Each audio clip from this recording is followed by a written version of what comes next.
Romelu Lukaku est en train de marquer le mondial 2026 de la Belgique d'une manière tout simplement incroyable. D'abord contre l'Égypte. La Belgique souffre, elle est menée, mais son entrée en jeu chamboule les Égyptiens. En seulement 23 secondes sur la pelouse, il provoque un but qui ne permet pas seulement à la Belgique de revenir au score, il instille aussi le doute dans les têtes des pharaons.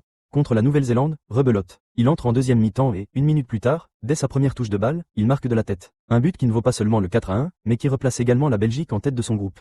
Et contre le Sénégal, c'est tout simplement brillant. Alors que la Belgique est menée 2-0, son entrée change tout. Il est à l'origine du premier but qui redonne foi à toute l'équipe. Instigateur de cette incroyable remontada, le deuxième but arrive dans la foulée. Puis vient le penalty. Tout le monde pense que c'est Lukaku qui va le tirer. Les Sénégalais tentent de le déconcentrer. Derrière son visage impassible, il absorbe toute la pression avant de laisser le ballon à Tielemans, qui transforme parfaitement son penalty. Pas d'ego. Lukaku ne se sert pas de la Belgique pour gonfler ses statistiques personnelles. Il se met au service de son pays, quitte à s'effacer lui-même. Et le plus incroyable dans tout ça, c'est qu'il n'a joué que 64 minutes en club sur toute la saison. Quand il s'agit de représenter la Belgique, Romelu Lukaku semble entrer dans un autre état, celui de la transcendance.